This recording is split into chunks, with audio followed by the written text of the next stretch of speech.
Queridos vecinos y vecinas del Canal del Sur y de la Corporación Cultural de Ancud, bienvenidos, bienvenidas a nuestra serie de documentales sobre patrimonio histórico de Ancud y de Chiloé. Ya abril nos está encimando, pero siempre tenemos en mente efemérides que son de trascendencia para nuestra ciudad y para nuestro archipiélago en el contexto de nuestro presente.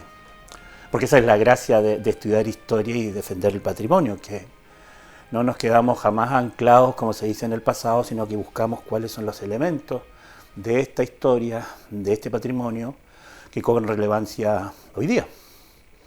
Y precisamente abril, el 1 de abril, el 31 de marzo pasado, se cumplió un año más importante de una gesta histórica extraordinaria, dentro de un proceso en Chiloé que data de 1820 a 1826, que se llaman las campañas de Chiloé, que fueron campañas militares, 4, 3 efectivas y una que no se concretó, para anexar militarmente la provincia a la República de Chile.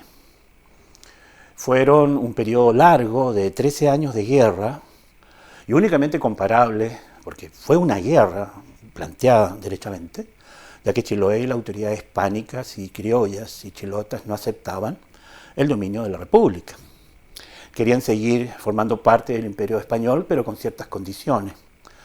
¿Cuáles eran esas condiciones? Mantener su libertad, su independencia y que sus propiedades fueran respetadas por el Imperio Español.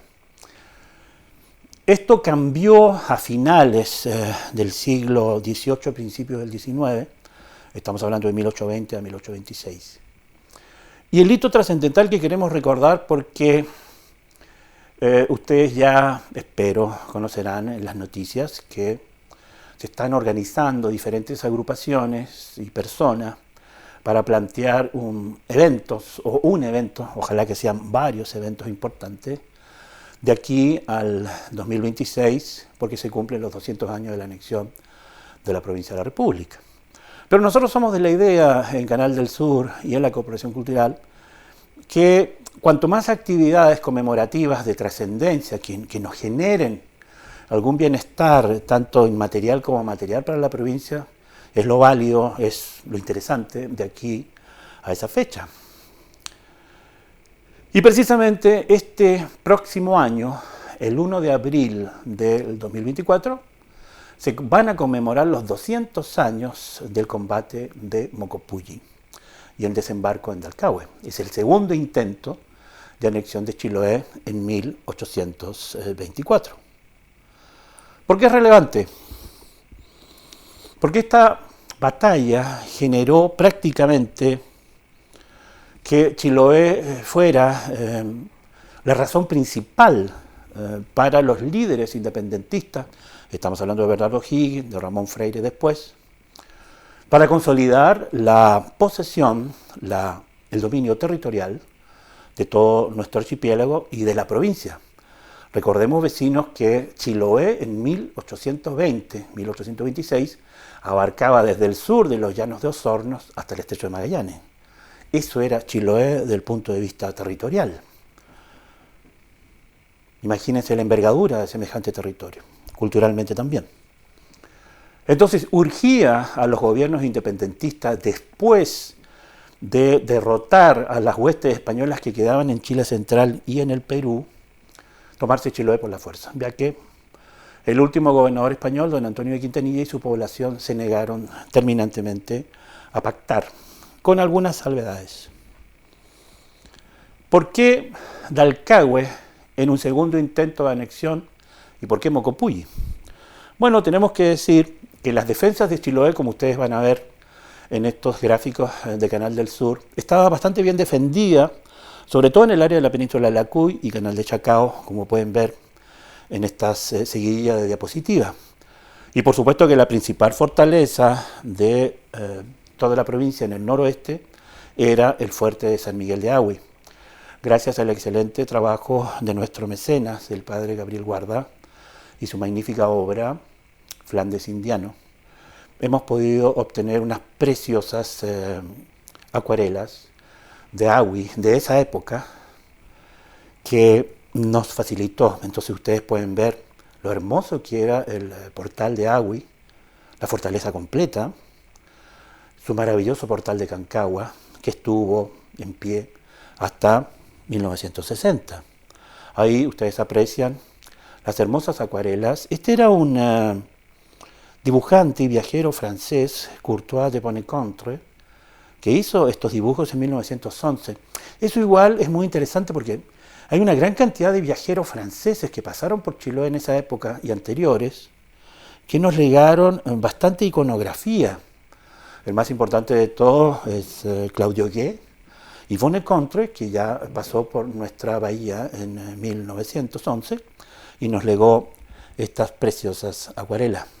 Así también profesores de gran valor, trayectoria e importancia en nuestra ciudad, como don Nicanor Bamonde, profesor de Historia, que heredamos esta preciosa foto del portal de Hawi, de 1940 aproximadamente. Un destacado profesor. Ahí ven ustedes lo imponente y hermosa y arquitectónicamente equilibrada que era el portal de Hawi. Bueno, esa era la fortaleza más importante y esto tiene que ver porque en ese segundo intento O'Higgins, como ven en las imágenes, había tres próceres que se destacaron en ese periodo. O'Higgins, Cochrane en 1820 y Freire en 1824. O'Higgins había abdicado, entre abdicado y exiliado a la fuerza, porque lo que se le aplicó, digamos, en 1822-23 fue un golpe de Estado. Tuvo que entregar el mando y asume Freire. Pero Freire no tenía una gran experticia militar y aquí comienzan a destacarse diferentes personajes militares europeos que al terminar las llamadas guerras napoleónicas en Europa, migraron hacia América para ofrecer sus servicios. Obviamente servicios militares. Por ahí algunos autores los califican derechamente como mercenarios, es una palabra bastante cruda, en estricto rigor lo es. Pero ellos tenían más bien esa formación del espíritu, por así llamarlo, napoleónico, que inspiró el primer periodo de esas guerras, que fueron bastante cruentas. Y al ser derrotado y exiliado el emperador, ellos migraron a América. Estamos hablando de militares muy destacados, como Cochrane, y particularmente un francés, Georges Beauchef, que tuvo una influencia muy importante en el proceso de anexión de Chiloé entre 1824 y 1826. Ahí vamos a hablar de él. Gracias a los mapas que hemos podido colectar del siglo XVIII, tratamos de entender por qué Freire planeó a última hora, porque esto fue a última hora, el plan original era concentrar la flota de 5 y más barcos y toda la infantería en la bahía de Ancud. Y desde allí forzar el puerto, no atacar a Hawi e invadir la ciudad de Ancud por el sur. Sin decirle nada a nadie, Freire cambia el rumbo de su nave comandanta hacia el canal de Chacao, llevando toda la flota con él a ese lugar, la punta de Pueñón y después la villa de Chacao. Y los oficiales, Beauchef y otros, no sabían por qué cambió Freire el plan a última hora. No le comunicó a nadie, solamente le dio órdenes que en 2 barcos, Beauchef, Rondizoni y Tupper, Rondizoni era un oficial italiano también al servicio del ejército chileno, se desplazaran hacia Dalcahue, tomaran esa población y a marcha forzada tomaran el camino de Caicumeo para atacar por tierra Ancud por el sur. El plan era bastante absurdo, por decirlo suave, porque primero las condiciones del mar interior eran extremadamente peligrosas y las naves no tenían toda la expertise para poder hacer esta maniobra. Y en segundo lugar mostraba el desconocimiento de Freire, porque desembarcar en Dalcahue y marchar a campo traviesa desde Mocopulli a Ancud eran 70 o más kilómetros de monte, lodazales, no existía camino. El único camino histórico que existía era la senda llamada de Caicumeo. Ahí también vamos a hacer un arito porque Si bien existe la leyenda del huilliche o cacique o lonco caicumeo que a hachazo limpio abrió la senda, más bien es una leyenda, es casi un mito de lo portentoso de aquello. Existía así una huella que la gente del campo lo va a reconocer, que todavía existe en Chiloé, que son los embaralaos, que son senderos en las zonas de ciénago con maderos atravesados en ese sendero para poder afirmar, transitar y no quedar enterrado en los lodazales. Y el camino caicumeo era eso, era un embaralado de muy compleja caminar, y por lo tanto ahí se entiende que el plan de Freire para atacar Ancú por el sur desde Alcagüe era impracticable. Pero había otro tema para explicar lo de caicumeo, del porqué de la leyenda. Encontramos un mapa que ustedes lo van a ver aquí en Canal del Sur, el plano del camino, en el siglo XVIII, pero se llamaba de Cayucumeu, y en huilliche notablemente descubrimos que ese camino se traducía de otra manera, se llamaba en huilliche el camino de los 7 ciénagos, perdón, de los 6 ciénagos, Cayucumeu. O sea, no tiene nada que ver con la leyenda del lonco caicumeo, sino que geográficamente denominaba a 6 ciénagos que había que recorrer entre Mocopulli para llegar a Ancú. Ese sería el origen del topónimo, muy interesante. Se equivocó Freire, y se equivocó más aún cuando se dio cuenta Beauchef, el oficial francés, que era el comandante de las milicias, perdón, de las tropas que iban al frente hacia Mocopulli, que lo estaban esperando. Quintanilla y su mejor oficial de milicias, el comandante José Rodríguez Ballesteros, sabía que el desembarco iba a ser en la zona del canal de Alcagüe. Lo que no sabían era dónde, y tenían el temor que si invadían Castro iban a copar la retaguardia de la fuerza chilota.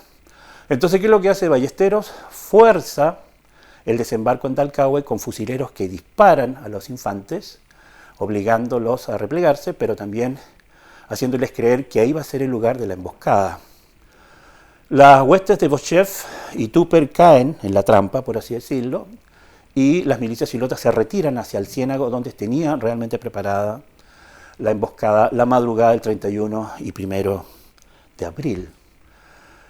El esfuerzo, la estrategia de los chilotes en Mocopulli fue notable, porque imagínense pasar la noche en los árboles, porque así lo hicieron, pasaron la noche en los árboles, porque sabían que la avanzada de los republicanos iba a llegar en la mañana o el mediodía del 1.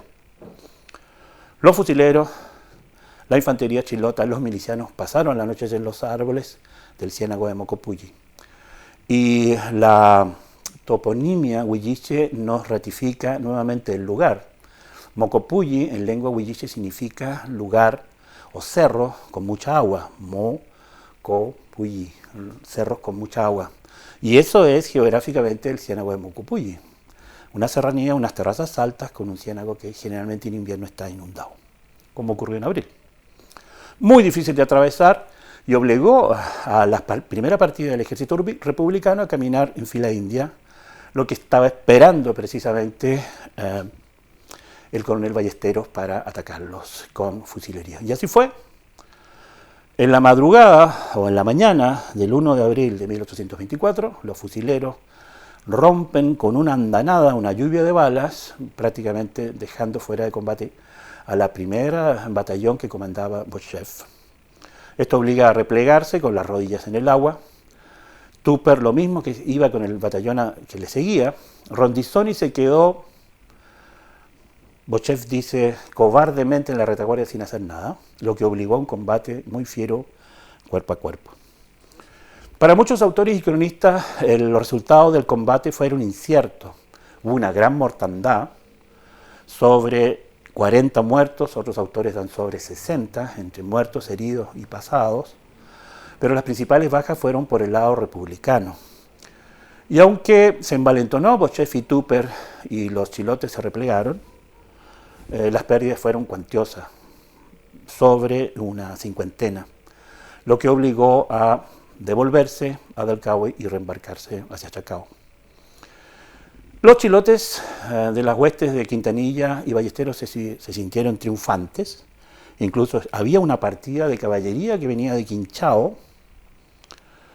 Y eso es muy interesante porque por primera vez, lo tenemos documentado, participa un batallón huilliche miliciano en el combate. Este batallón fue conocido como el batallón o la compañía de volteadores.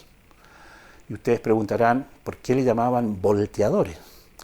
Había tanta escasez de armas en el ejército, en la milicia chilota, que a estos centuriones huilliches se le armaba con un garrote de luma, una roca especialmente trabajada y labrada en la punta, que era aguzada de luma, era una masa muy potente. Entonces, ¿cuál era su rol en la primera línea de infantería chilota? Combatir cuerpo a cuerpo con esta masa y voltear literalmente a sus oponentes, porque el pago para su oficio militar era pagarse con los restos del combatiente muerto.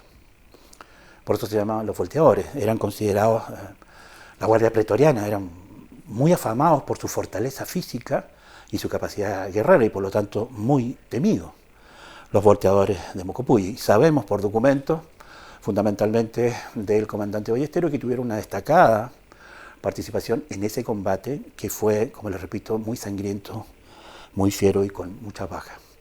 Pero el ejército chilote se considera triunfador. ¿Por qué? Porque el ejército republicano se retira, abandona, incluso abandonó a sus muertos, que fueron enterrados en una fosa común en Mocopulli, y se vuelve a Valdivia derrotado. El mismo Freire reconoce su error y dice que fue el peor día de su vida, y estuvo a punto de perder no solamente, no la vida, pero sí el cargo, porque en Santiago lo destrozaron a críticas por el pésimo desempeño y guía de esa campaña. Allí se destacaron, como les decía, estos oficiales extranjeros, particularmente George Beauchef y William Tupper, el oficial de la infantería inglesa.